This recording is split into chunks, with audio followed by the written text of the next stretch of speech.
E os economistas estão preocupados com os riscos da PEC de transição para as contas públicas.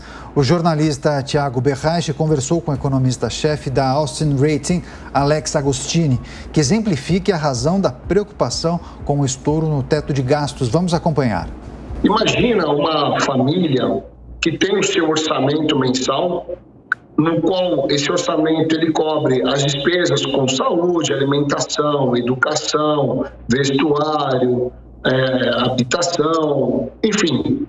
E chega um determinado momento, ela tem uma despesa adicional. O que ela faz? Ela precisa cortar em algum lugar para não sair do controle esse orçamento. Porque na medida que ele sai do controle, ele precisa fazer empréstimos bancários. Tá certo? Essa família. E aí, obviamente que isso vai aumentar a despesa dele com pagamento de juros. E se ele não tiver uma reserva, um controle financeiro, ele não consegue mais realizar investimentos na família. Por exemplo, realizar um MBA para o filho, uma faculdade para a filha. Então, essa família fica estagnada. Ela não cresce, ela não se desenvolve. Quando a gente traz isso para a nossa realidade do país, do Brasil, nós estamos não falando de uma família, nós estamos falando de 215 milhões de brasileiros que são afetados de forma direta com relação ao descontrole fiscal. É claro que o Brasil, ele tem diferenças gigantescas em termos sociais, em termos de renda. Então, o Brasil ainda precisa de alguma medida de distribuição de renda. O Bolsa Família ou o Auxílio Brasil, qualquer que seja, é um programa de transferência de renda para amenizar essa necessidade que existe na população de menor renda, por conta dessa diferença social que há no Brasil. Porém, isso não pode se tornar uma justificativa para o governo gastar de forma indeterminada, porque quando isso acontece, o governo ele vai fazer como a família, ou seja, entrar no cheque especial, ele vai emitir títulos públicos, ele vai aumentar o endividamento do país e ele vai perdendo a eficiência de crescimento. O que isso significa? Que nós vamos manter essa situação de diferença social por muito tempo, porque não vai haver investimentos. Além disso, tem efeitos também diretos, como perspectiva de inflação mais alta, porque a percepção de risco do investidor, do empresário, vai piorando. Quem vai querer investir num país que tem um descontrole fiscal, um descontrole financeiro? Então, é preciso que haja um programa de distribuição de renda, sim, mas o governo poderia muito bem apresentar, do outro lado, quais serão as medidas de redução de despesas. Por exemplo, apresenta uma proposta de reforma administrativa mostrando quanto o governo vai economizar.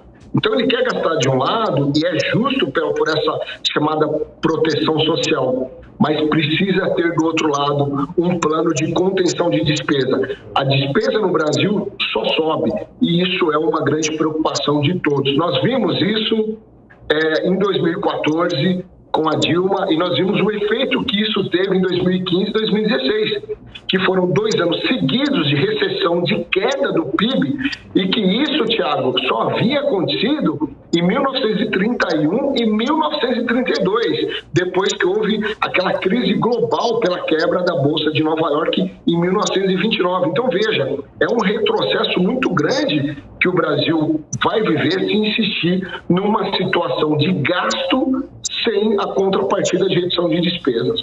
Agora, Alex, enquanto a gente conversa, há uma negociação em Brasília para saber o que vai ser feito com essa PEC, se o Congresso pode fazer uma aprovação imediata. Tem outras propostas, como do senador José Serra, senador Tasso Gereissati também, que são propostas meio que alternativas a tudo isso que a gente vem discutindo.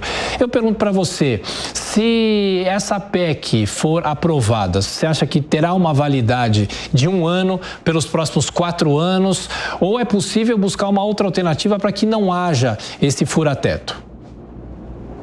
Olha, se nós olharmos o orçamento, Thiago, ele já vem engessado há muito tempo.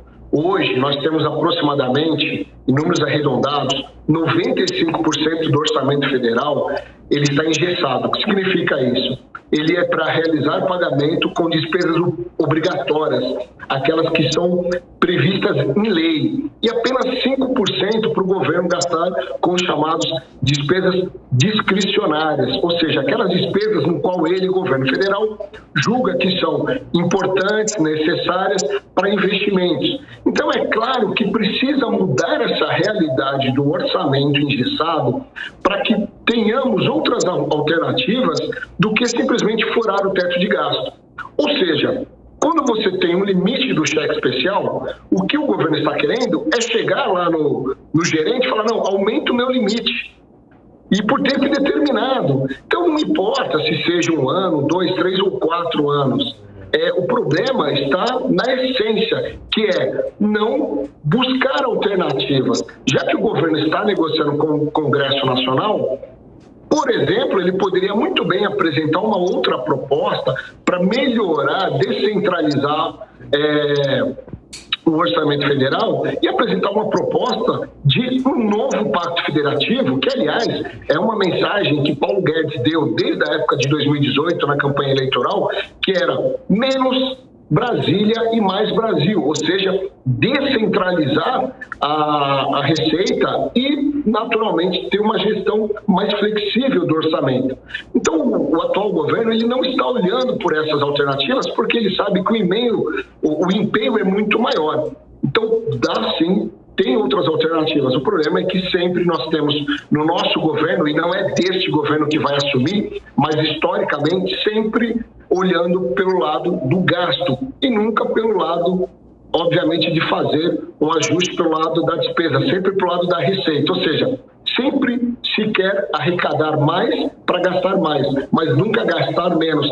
E aí eu vou lembrar uma frase de Mário Amato, em agosto de 1987, destaque no jornal foi o seguinte: Mário Amato, que era presidente da Fiesp naquele momento, ele disse: ou o Brasil acaba com o déficit público, ou o déficit público acaba com o Brasil. Isso tem 35 anos, ou seja, o Brasil não sai dessa situação de baixo crescimento por problemas domésticos. Quando nós temos uma crise global, como foi a pandemia, tem uma justificativa, mas e depois, e os demais anos? Sempre problemas domésticos. Então, enquanto a gente não virar essa página, Thiago, nós vamos sempre ficar falando em alternativas que são paliativas, né? São momentâneas. A gente precisa mudar o pensamento dos gestores e que eles olhem para uma forma estrutural do país e não conjuntural, não apenas para o seu mandato. Por que estão discutindo 1 ou 4 anos?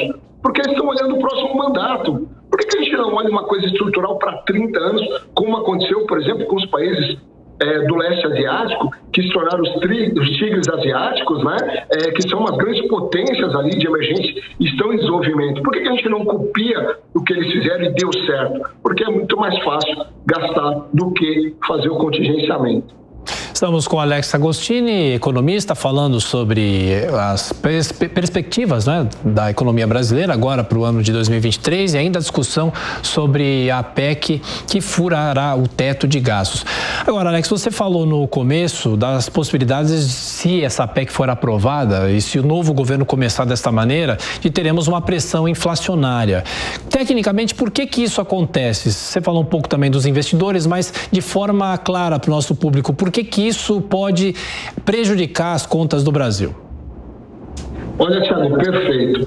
As pessoas, elas não entendem muito bem e elas têm o seguinte argumento: olha, mas o governo quer ajudar aquela fatia da população mais pobre, mais carente, mais necessitada, mas por que isso é tão ruim?